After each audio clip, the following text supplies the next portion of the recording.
Jangan FOMO beli emas. Kenapa banyak orang rugi beli emas? Emas itu katanya aset aman, aset yang dari dulu selalu dianggap paling aman. Nilainya tahan lama, dipercaya dari zaman dulu. Bahkan di saat ekonomi kacau, perang, inflasi, atau krisis, orang selalu lari ke emas. Makanya banyak orang percaya kalau beli emas harusnya aman, harusnya tenang, harusnya nggak bikin rugi. Tapi anehnya, kenapa justru makin banyak orang beli emas malah merasa rugi? Beberapa waktu lalu, orang ramai antri beli emas, harga naik, berita di mana-mana, semua orang ngomongin emas. Kontennya lewat terus, headline-nya sama semua. Emas naik, emas cetak rekor, emas makin mahal, emas jadi penyelamat. Dan seperti biasa, begitu semua orang mulai percaya ini kesempatan, semua orang mulai masuk. Orang yang sebelumnya nggak pernah peduli emas, tiba-tiba beli emas. Orang yang bahkan nggak ngerti cara kerja emas, ikut beli emas. Orang yang nggak pernah mikir soal aset mendadak jadi investor emas. Lalu beberapa waktu lewat, harga mulai goyang. Naik turun, koreksi, dan nggak seindah waktu ramai di berita. Dan tiba-tiba narasinya berubah. Katanya emas aman, kok saya rugi? Katanya emas investasi, kok saya minus? Katanya emas naik terus, kok sekarang turun? Di titik itu banyak orang mulai menyalahkan emas, seolah-olah emasnya yang salah, seolah-olah emas yang menipu mereka. Padahal masalahnya bukan di emasnya, emas gak berubah, emas tetap emas. Yang berubah adalah cara orang datang ke emas. Mereka datang bukan karena paham, mereka datang karena panik. Karena takut telat, karena lihat harga naik, karena lihat orang lain mulai beli, karena takut ketinggalan momentum. Dan disitulah masalahnya mulai masuk, karena yang bikin orang rugi seringkali bukan asetnya, tapi cara mereka masuk ke aset itu. Bukan karena emas jelek, bukan karena emas tiba-tiba nggak berharga, tapi karena mayoritas orang beli emas bukan saat mereka paham, mereka beli saat mereka takut ketinggalan, dan itu beda, jauh bedanya. Karena di momen itu, yang mereka beli bukan lagi emas, yang mereka beli adalah emosi. Itulah kenapa banyak orang bisa rugi bahkan saat beli aset yang benar, karena emas itu memang aman, tapi cara orang beli emas sering keliru. Kalau kalian perhatiin, pola ini sebenarnya selalu sama. Dan bukan cuma soal emas, setiap kali ada satu aset naik tinggi ceritanya selalu berulang. Awalnya sepi, nggak ada yang peduli, nggak ada yang bahas, nggak ada yang nanya. Lalu harganya mulai naik, pelan-pelan dulu. Naik sedikit, naik lagi, naik lagi. Masih nggak banyak yang peduli, sampai akhirnya headline mulai keluar. Harga emas naik, cetak rekor, naik tertinggi. Dari situ, investor mulai serbu emas. Antrean beli emas membludak. Dan sejak itu semuanya berubah, tiba-tiba emas ada di mana-mana. Masuk berita, masuk konten, masuk obrolan keluarga, masuk tongkrongan. Orang yang biasanya nggak pernah ngomongin aset mendadak ngomongin emas, orang yang sebelumnya nggak pernah peduli harga emas mendadak cek harga tiap hari. Orang yang bahkan belum pernah beli aset apapun mendadak takut ketinggalan. Dan ini bagian yang menarik, karena mayoritas orang nggak masuk di awal. Mayoritas orang selalu masuk saat semuanya mulai ramai, saat harga sudah naik, saat berita sudah viral, saat semua orang mulai percaya. Dan justru disitulah retail mulai datang. Bukan saat asetnya murah, tapi saat validasinya ramai. Bukan saat logikanya jelas, tapi saat social proof-nya besar. Jadi tanpa sadar sebenarnya mayoritas orang nggak beli emas karena paham, mereka beli karena semua orang mulai membicarakannya. Karena begitu satu aset mulai ramai, aset itu terasa lebih aman. Bukan karena risikonya turun, tapi karena sekarang semua orang ikut. Dan secara psikologis itu bikin orang merasa nyaman. Karena manusia jarang takut saat ikut ramai-ramai. Manusia justru takut kalau tertinggal sendirian. Itulah kenapa orang sering telat masuk. Bukan karena mereka lambat, tapi karena mereka baru merasa aman setelah semuanya terlihat ramai. Mereka nggak butuh kepastian logika, mereka butuh validasi sosial. Mereka nggak beli karena ngerti, mereka beli karena sekarang semua orang terlihat setuju. Di titik itu yang mendorong keputusan mereka bukan analisa, tapi rasa takut. Bukan takut rugi, tapi takut telat. Takut lihat harga makin naik setelah mereka nggak masuk. Takut jadi satu-satunya orang yang nggak ikut. Takut nanti nyesel karena harusnya kemarin beli. Inilah yang paling sering menggerakkan retail. Bukan logika, bukan strategi, tapi ketakutan akan tertinggal. Makanya banyak orang nggak masuk saat aset itu murah. Mereka masuk saat aset itu ramai. Karena yang mereka kejar bukan value, yang mereka kejar adalah rasa aman karena ikut mayoritas. Dan itulah sebabnya orang nggak takut rugi, orang lebih takut ketinggalan. Disinilah akar masalah sebenarnya. Masalahnya bukan di emas, bukan juga di harga, dan seringkali bahkan bukan di timing. Masalah paling besarnya ada di kepala orang yang membelinya. Yang bikin orang rugi itu sering bukan aset yang mereka beli, tapi alasan kenapa mereka membelinya, dan ini perbedaan yang sangat besar. Dua orang bisa beli emas di hari yang sama, di harga yang sama, dengan nominal yang sama. Tapi hasil akhirnya bisa sangat berbeda. Bukan karena emasnya berubah, tapi karena isi kepala mereka berbeda. Yang satu beli karena paham, yang satu beli karena panik. Yang satu beli karena tahu kenapa dia masuk, yang satu beli karena takut telat. Itu kelihatannya kecil tapi efeknya besar. Karena aset yang sama kalau dibeli dengan mindset yang berbeda akan menghasilkan keputusan yang berbeda. Orang yang beli karena paham biasanya tenang. Karena dia tahu kenapa dia beli, dia tahu risiko yang dia ambil, dia tahu kapan harus tahan, dan dia tahu kapan harus diam. Tapi orang yang beli karena emosi selalu rapuh. Naik sedikit mereka serakah, turun sedikit mereka panik, berita bagus langsung percaya penuh, dan kalau berita jelek langsung goyah total. Kenapa? Karena dari awal mereka nggak pernah masuk dengan pemahaman. Mereka masuk dengan reaksi. Makanya mayoritas orang nggak beli emas karena ngerti nilainya.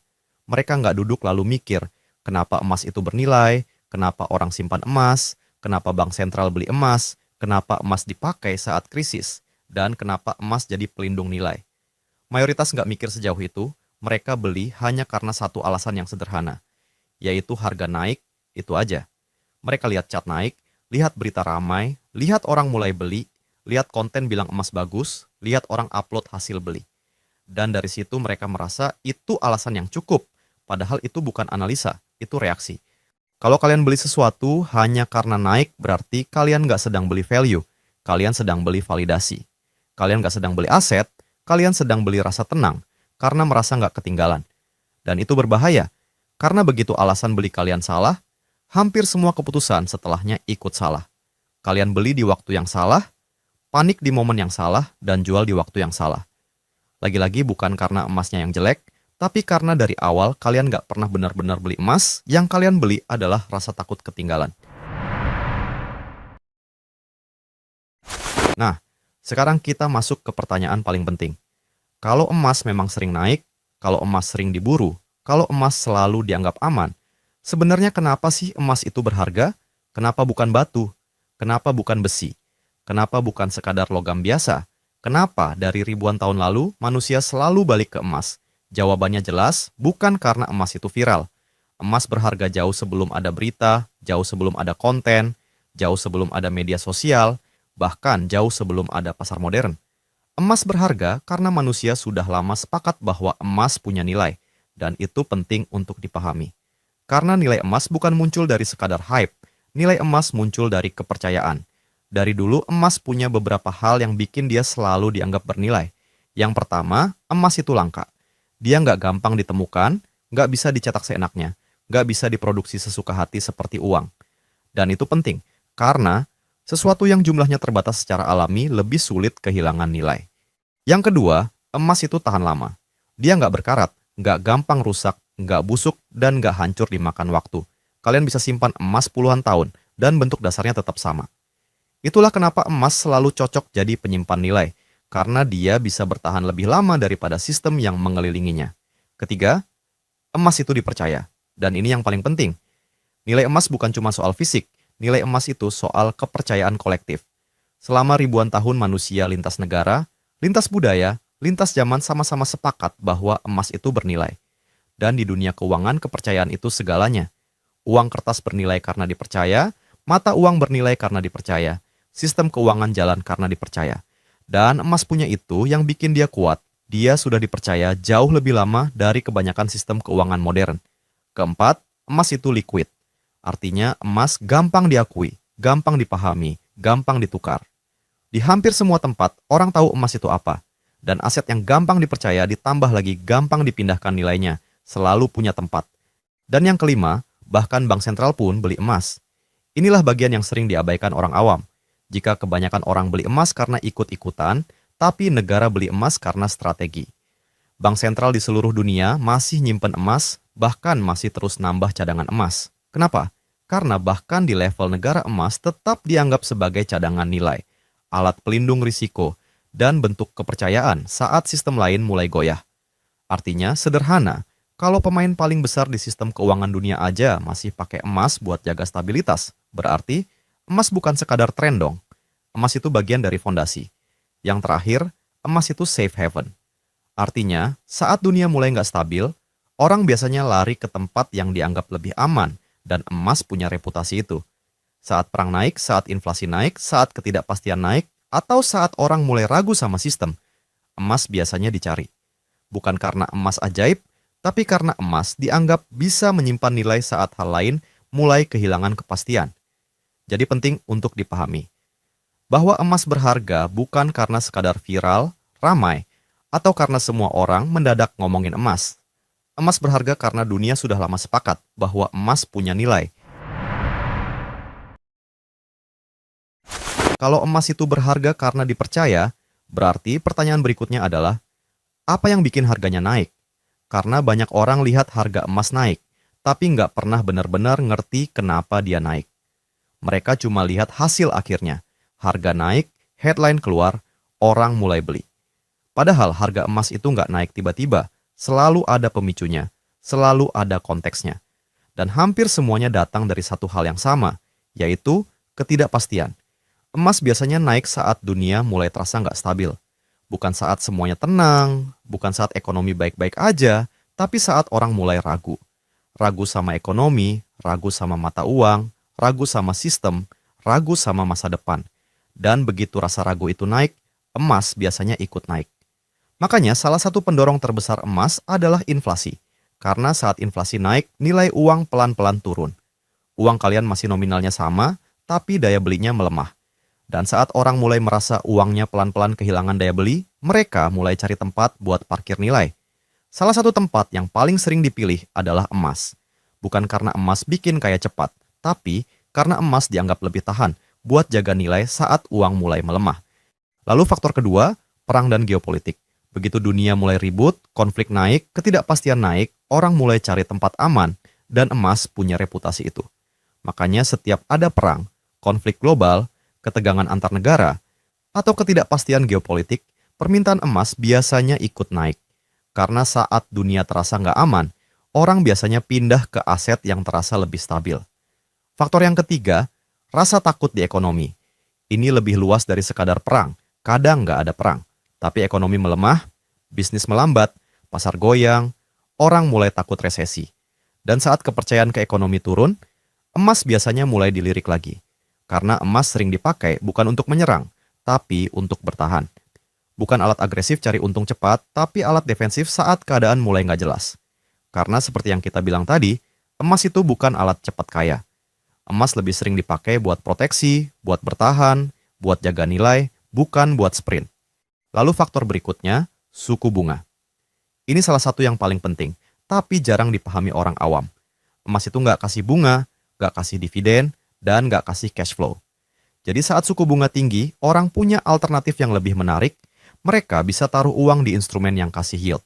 Makanya saat suku bunga tinggi, emas sering lebih berat naik. Sebaliknya, saat suku bunga turun, atau market percaya suku bunga akan turun, emas biasanya mulai lebih menarik, karena opportunity cost buat pegang emas jadi lebih kecil. Faktor selanjutnya, yaitu dolar. Karena harga emas secara global dihitung dalam dolar. Jadi saat dolar melemah, emas biasanya lebih mudah naik.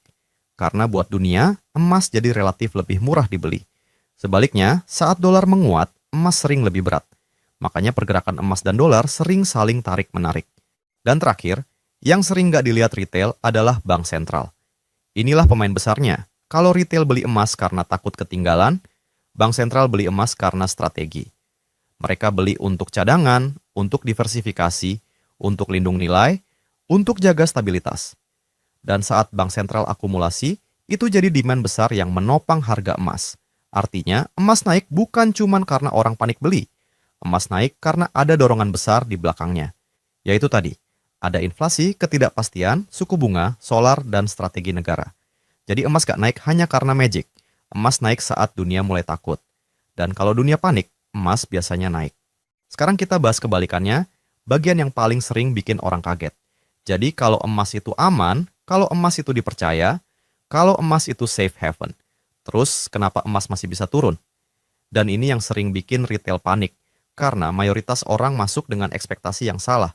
Mereka pikir kalau emas bagus harusnya naik terus, kalau emas aman harusnya nggak turun, kalau emas aset pelindung harusnya selalu untung. Padahal nggak begitu cara kerjanya. Emas itu aset bagus, tapi aset bagus bukan berarti garisnya lurus terus ke atas.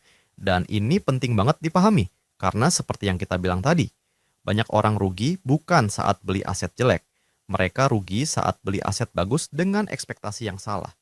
Emas tetap bisa turun dan itu bukan karena emas mendadak jelek, tapi karena market nggak bergerak sesederhana itu. Kadang emas turun dan bukan karena nilai emas hilang, tapi karena uang di market bergerak ke tempat lain, dan itu beda besar. Salah satu alasan paling umum adalah profit taking. Sederhananya begini, kalau harga emas naik tinggi, orang yang sudah masuk lebih dulu pasti mulai ambil untung. Mereka jual, dan bukan karena emas jelek, tapi karena mereka sudah untung. Dan saat cukup banyak orang ambil profit, harga bisa turun. Ini normal, tapi retail sering salah baca. Mereka lihat turunnya lalu langsung mikir, wah jelek nih, wah salah beli nih, wah harus keluar nih. Padahal bisa jadi itu cuma karena market lagi bernapas. Faktor kedua, dolar menguat. Ini penting karena harga emas global dihitung pakai dolar. Jadi saat dolar naik kuat, emas biasanya tertekan. Bukan karena emas berubah, tapi karena alat ukurnya berubah. Dan ini sering bikin orang bingung. Mereka lihat emas turun. Padahal masalahnya bukan di emas, masalahnya di dolar yang lagi kuat.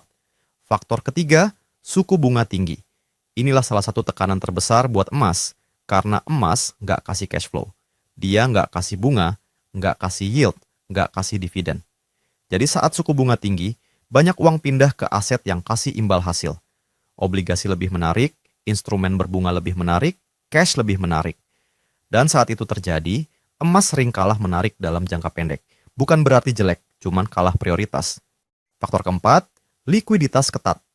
Ini yang jarang dibahas orang. Kadang market nggak jual emas karena emas jelek, market jual emas karena mereka butuh cash. Ini sering kejadian saat kondisi tegang, pasar goyang, aset lain turun, margin naik, atau likuiditas seret. Dan di situ orang jual apapun yang bisa dijual, termasuk emas. Bukan karena mereka nggak percaya emas lagi, tapi karena mereka butuh uang tunai. Mereka butuh likuiditas, butuh nutup posisi, butuh bertahan, dan emas sering jadi korban jual. Bukan karena buruk, tapi karena liquid, karena gampang dicairkan. Inilah paradoks yang jarang dipahami retail. Jadi justru karena emas bagus, emas gampang dijual.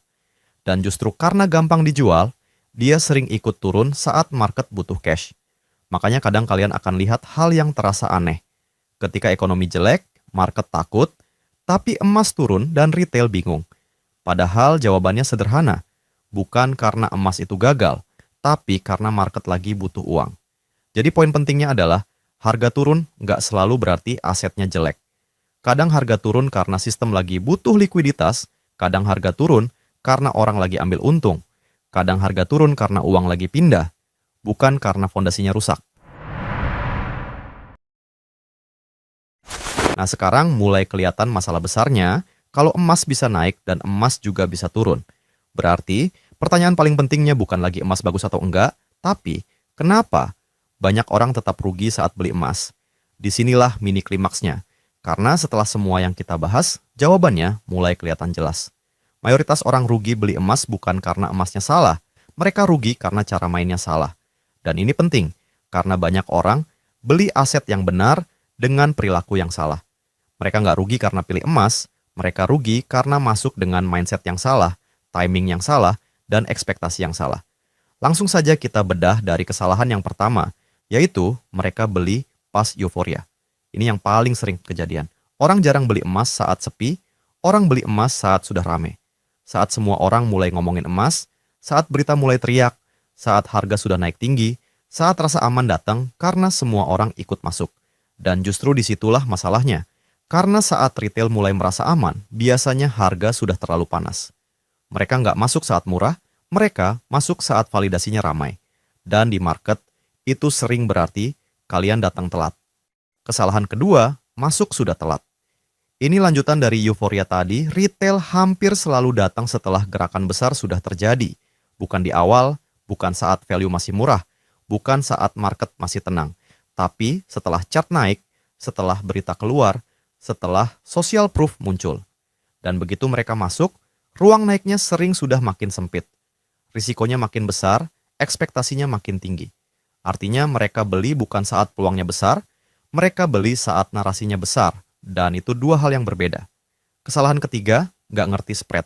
Ini salah satu jebakan paling umum, terutama buat orang awam. Banyak orang kira begitu beli emas, harga naik sedikit, berarti untung. Padahal enggak juga, karena saat kalian beli emas selalu ada selisih. Selisih antara harga beli dengan harga jual, dan selisih itu namanya spread. Kalian beli di harga lebih tinggi, tapi kalau langsung jual, kalian jual di harga lebih rendah. Artinya, bahkan sebelum harga bergerak, kalian sudah mulai dari minus. Dan banyak orang nggak ngerti ini, mereka kira harga stagnan sama dengan aman. Padahal belum tentu, karena bisa aja harga emas nggak turun. Tapi kalian tetap rugi kalau spreadnya belum ketutup. Inilah kenapa banyak orang bilang, loh kok dijual malah rugi? Yang padahal bukan emasnya lagi turun besar, mereka cuma nggak ngerti biaya masuknya. Kesalahan keempat, panik pas koreksi. Ini klasik, mereka beli saat naik, tenang saat hijau, percaya penuh saat berita bagus. Lalu pas harga turun sedikit, mereka langsung panik. Padahal koreksi itu normal. Semua aset itu bernapas, semua aset bergerak, semua aset koreksi. Tapi karena mereka masuk tanpa paham, sedikit koreksi terasa seperti bencana. Dan akhirnya mereka jual di momen yang salah. Masuk karena panik, keluar karena takut. Jadi kombinasinya lengkap. Kesalahan kelima, mindset trading tapi beli safe haven. Ini yang paling absurd. Banyak orang beli emas dengan ekspektasi saham gorengan. Mereka pengen cepat naik, pengen cuan cepat, pengen lonjakan, pengen hasil agresif. Padahal emas bukan dibangun untuk itu. Emas bukan alat sprint, emas itu alat bertahan. Bukan buat ngejar return paling agresif, tapi buat jaga nilai, lindung risiko, dan parkir saat keadaan gak jelas. Masalahnya, orang masuk ke aset defensif dengan mental spekulatif. Dan itu resep paling cepat buat kecewa, karena ekspektasinya dari awal sudah salah. Mereka beli safe haven tapi berharap volatility buat trading, mereka beli alat lindung tapi berharap sensasi. Dan saat realitanya nggak sesuai fantasi, mereka langsung bilang emas itu jelek. Padahal bukan emasnya yang salah, yang bikin rugi bukan emasnya, tapi beli saat emosi lebih besar dari logika. Sekarang kita lanjut masuk ke kesalahan yang lebih spesifik. Dan ini salah satu yang paling sering bikin orang merasa rugi. Padahal mereka bahkan belum sampai di salah baca market. Mereka salah dari awal, mereka salah pilih bentuk. Dan ini penting banget, karena banyak orang bilang, saya beli emas kok rugi? Padahal pertanyaannya bukan dulu kalian beli emas atau enggak. Pertanyaannya kalian beli emas yang mana? Karena di kepala banyak orang, emas itu ya emas. Padahal nggak sesederhana itu. Secara aset, iya sama-sama emas. Tapi secara fungsi, cara kerja, biaya, likuiditas, dan hasil akhirnya bisa beda jauh. Inilah kenapa banyak orang merasa beli emas, padahal sebenarnya mereka beli hal yang sangat berbeda. Jadi secara umum ada 3 bentuk emas, yaitu emas perhiasan, emas logam mulia, dan emas digital. Tiga-tiganya memang emas, tapi tiga-tiganya bukan suatu permainan yang sama. Beda bentuk, beda fungsi, beda ekspektasi, beda hasil. Masalahnya, banyak orang beli satu bentuk emas tapi berharap hasil dari bentuk emas yang lain. Dan disitulah orang mulai kecewa. Mereka beli perhiasan tapi ekspektasinya investasi murni. Mereka beli emas digital tapi ekspektasinya rasa aman kayak pegang fisik. Mereka beli logam mulia tapi berharap bisa trading cepat tanpa friction. Akhirnya bingung, akhirnya kecewa, akhirnya bilang emas gak bagus. Padahal yang salah ya bukan emasnya. Yang salah lagi-lagi orangnya yang nggak ngerti tiap bentuk emas punya fungsi yang berbeda. Jadi intinya, emasnya sama tapi bentuknya beda. Dan karena bentuknya beda, hasilnya juga bisa beda jauh. Ada yang cocok buat dipakai, ada yang cocok buat simpan nilai, ada yang cocok buat fleksibilitas. Bukan sekadar mana yang paling bagus, tapi mana yang paling cocok buat tujuan kalian. Langsung saja kita bahas lebih spesifik dan kita bedah satu persatu. Kita mulai dari yang paling familiar. Dan kemungkinan besar ini bentuk emas pertama yang paling dikenal mayoritas orang, yaitu emas perhiasan. Ini yang paling dekat sama orang awam, paling sering dibeli, paling sering diwariskan, paling sering dianggap investasi. Karena dari dulu, banyak orang kenal emas bukan dari logam mulia, tapi dari cincin, kalung, gelang, atau anting. Dan secara budaya, itu wajar.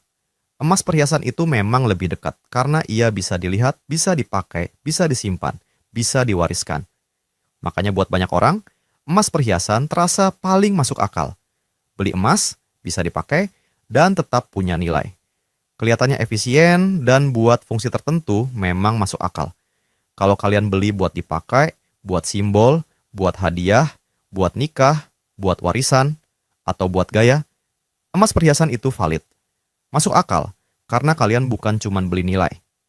Kalian juga beli fungsi, kalian beli estetika, kalian beli bentuk, kalian beli desain, kalian beli kenyamanan buat dipakai. Dan itu nggak salah. Masalahnya mulai muncul saat orang beli perhiasan, tapi menganggapnya investasi murni. Disinilah banyak orang salah paham. Karena saat kalian beli emas perhiasan, kalian bukan cuma beli emas. Kalian beli bentuknya, kalian beli desainnya, kalian beli ongkos buat ngebentuk itu, kalian beli biaya produksi, kalian beli biaya toko, kalian beli margin, kalian beli craftsmanship. Artinya, yang kalian bayar bukan cuma kadar emasnya, kalian juga bayar cantiknya. Dan ini yang sering nggak disadari, begitu kalian beli perhiasan, sebagian uang kalian langsung masuk ke hal-hal yang nggak ikut naik bareng harga emas. Harga emas bisa naik, tapi ongkos desain belum tentu balik. Biaya bikin belum tentu balik. Bahkan, margin toko sering kali hilang. Jadi saat dijual lagi, yang dihargai biasanya bukan seluruh uang yang dulu kalian bayar. Yang dihargai terutama adalah kadar dan berat emasnya, bukan seluruh ongkos bentuknya. Makanya banyak orang kaget saat jual emas perhiasan, merasa harga emas naik. Tapi pas dijual, hasilnya nggak seindah ekspektasi, lalu bilang rugi. Padahal belum tentu emasnya yang bikin rugi, yang nggak balik modal seringkali bukan harga emasnya, tapi biaya tambahan yang dulu kalian bayar buat bikin emas itu jadi cantik. Inilah kenapa emas perhiasan itu bagus buat dipakai, bagus buat fungsi sosial, bagus buat warisan, bagus buat simbol, dan bagus buat nilai budaya. Tapi buat investasi murni, ia bisa kurang efisien. Bukan berarti jelek, tapi nggak ideal kalau tujuan kalian murni buat simpan nilai seefisien mungkin. Karena itu tadi, kalian bukan cuma beli emas, kalian beli bentuknya. Dan yang sering kali bikin nggak balik modal bukan harga emasnya, tapi ongkos cantiknya. Nah, kalau emas perhiasan itu emas yang dibungkus fungsi, maka logam mulia adalah emas dalam bentuk yang paling bersih. Dan ini yang bikin logam mulia jadi bentuk emas paling rasional buat mayoritas orang yang memang niat beli emas sebagai aset. Kenapa? Karena di logam mulia, kalian nggak bayar terlalu banyak hal tambahan. Kalian nggak bayar desain, nggak bayar bentuk cantik, nggak bayar ongkos estetika, nggak bayar fungsi sosial. Kalian lebih dekat ke inti asetnya, kalian beli emas sebagai emas. Dan itu penting, karena kalau tujuan kalian memang buat investasi, buat simpan nilai, buat lindung risiko, yang kalian butuh bukan bentuk paling cantik.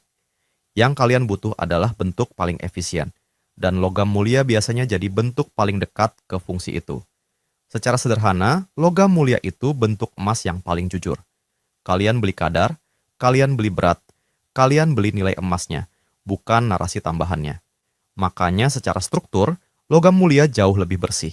Dan karena lebih bersih, dia biasanya jauh lebih efisien buat simpan nilai. Spread tetap ada, tapi umumnya lebih jelas, lebih transparan, dan lebih masuk akal dibanding perhiasan. Artinya, lebih sedikit uang kalian yang bocor ke biaya-biaya non-esensial.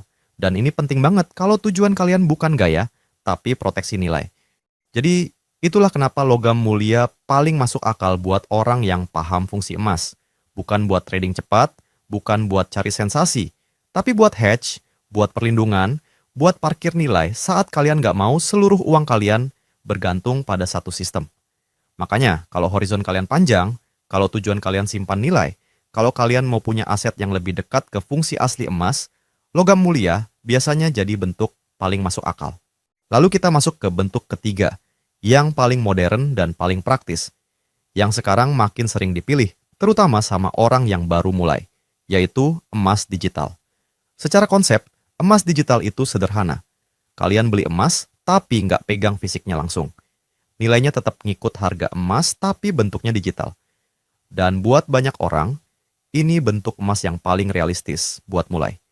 Karena masalah terbesar orang awam saat mau beli emas biasanya adalah modal.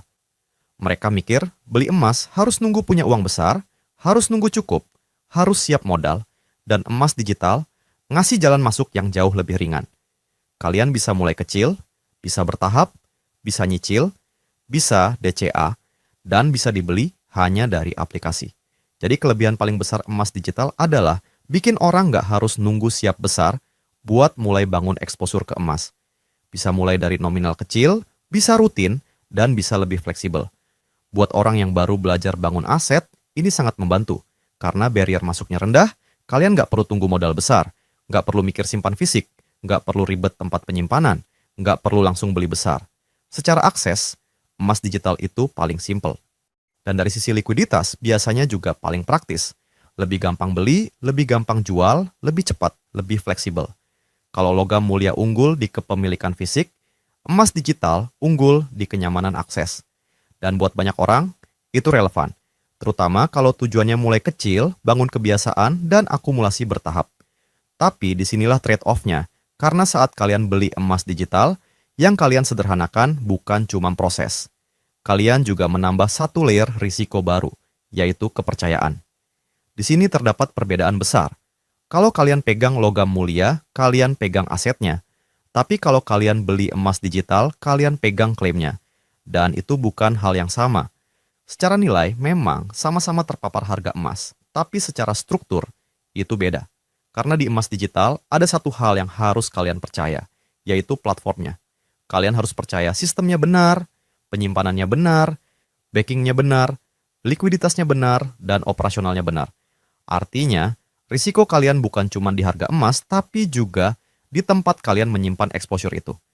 Ini yang disebut custody risk, risiko bahwa aset kalian bergantung pada pihak ketiga. Bukan berarti pasti jelek, bukan berarti emas digital sepenuhnya buruk, tapi artinya jelas. Kalian gak cuma beli emas, kalian juga beli kepercayaan ke platform yang memegangnya. Sekarang kita masuk ke pertanyaan yang paling dicari orang, jadi kapan waktunya beli emas? Dan ini biasanya titik di mana orang mulai cari jawaban instan. Harga turun dikit, langsung bilang, apa langsung masuk aja ya? Harga naik dikit, langsung nanya masih worth it gak?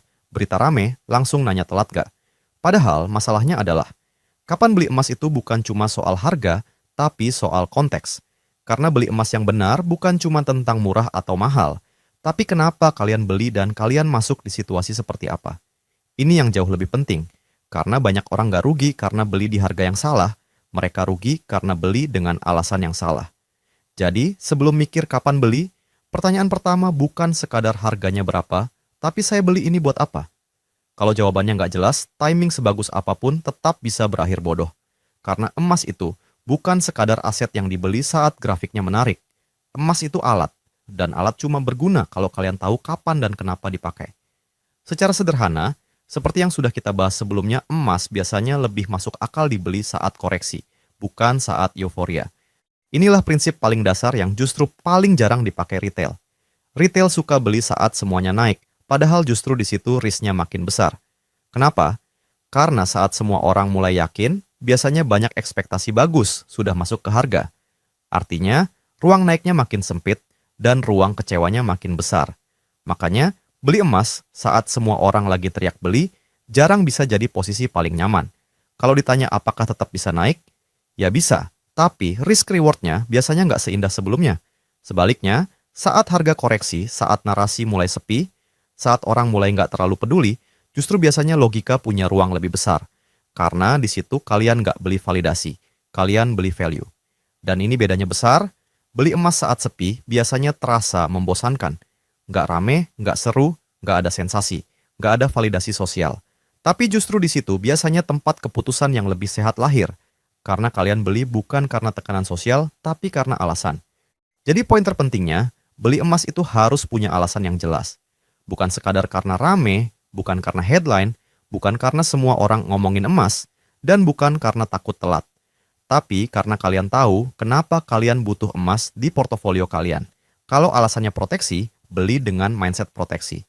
Kalau alasannya diversifikasi, beli dengan mindset diversifikasi. Kalau alasannya simpan nilai, beli dengan mindset simpan nilai. Jangan beli alat defensif dengan ekspektasi spekulatif, itu bisa jadi awal dari kecewa. Timing bagus nggak akan menyelamatkan mindset yang salah. Tapi beli doang nggak cukup, karena satu kesalahan besar investor retail bukan cuma salah beli. Mereka juga nggak tahu kapan harus diam dan kapan harus keluar. Inilah yang bikin banyak orang selalu telat di dua sisi. Telat masuk, telat keluar. Masuk pas euforia, keluar pas panik. Jadilah kombinasi yang lengkap. Makanya setelah tahu kapan beli, pertanyaan penting berikutnya adalah, kapan sebaiknya ditahan dan kapan sebaiknya dijual? Karena nggak semua turun harus bikin kalian keluar, dan nggak semua naik berarti harus kalian kejar. Kadang keputusan terbaik bukan beli, bukan juga jual, tapi diam dan tahan. Dan ini cuma bisa dilakukan kalau dari awal kalian tahu kenapa kalian masuk. Karena keputusan tahan atau jual bukan ditentukan sama rasa takut, tapi sama alasan awal kalian beli. Kalau alasan fundamentalnya masih ada, seringkali keputusan terbaik adalah tahan. Ini penting. Jadi kalau kalian beli emas buat lindung nilai, buat hedge, buat proteksi inflasi, buat diversifikasi, atau buat parkir nilai, lalu alasan itu masih relevan. Kenapa harus panik? Harga yang goyangkan bukan berarti tesis kalian rusak, koreksi bukan berarti alasan beli kalian hilang. Kalau yang berubah cuma harga, tapi fondasinya belum berubah, seringkali yang perlu kalian lakukan bukan kabur, tapi tahan. Karena orang yang beli emas buat fungsi defensif, tapi panik tiap koreksi, biasanya dari awal memang nggak pernah benar-benar paham kenapa dia beli.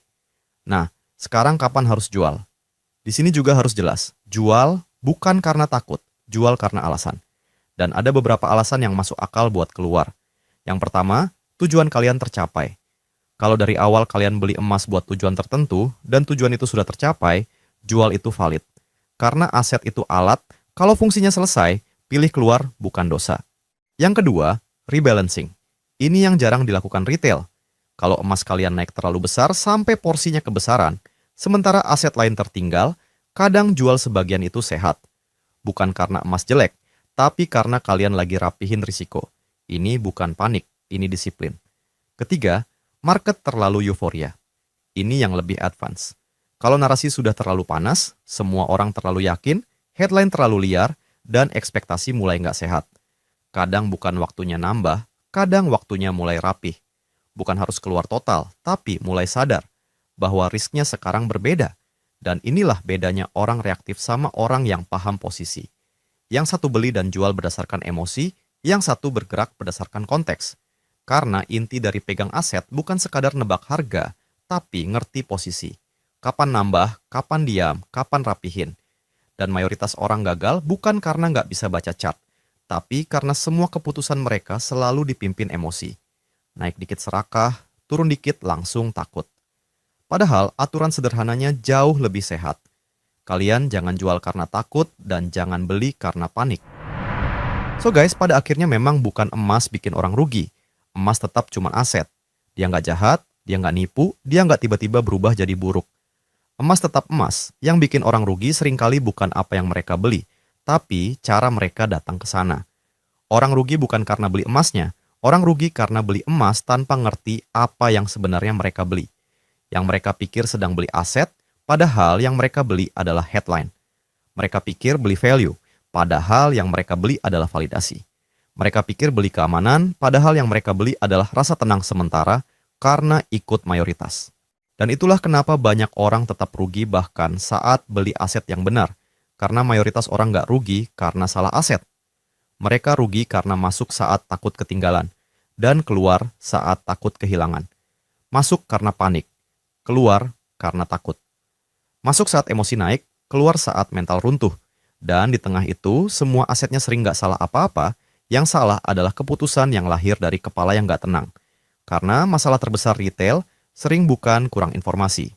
Tapi nggak bisa bedain mana keputusan dan mana reaksi, mana strategi, dan mana emosi, mana beli karena paham, dan mana beli karena takut telat. Dan ini bukan cuma soal emas, ini juga soal cara orang memperlakukan uangnya. Karena hari ini FOMO-nya bisa di emas, besok bisa saham, lusa bisa kripto. Bentuknya beda, tapi tetap polanya sama. Orang lihat naik, orang takut telat, orang masuk rame-rame, orang panik pas turun, dan orang nyalahin asetnya. Padahal dari awal, yang mereka lawan bukan market, tapi diri mereka sendiri. Itulah kenapa yang paling berbahaya sebenarnya bukan beli emasnya. Yang paling berbahaya adalah ketika kalian beli apapun saat emosi kalian lebih besar dari logika.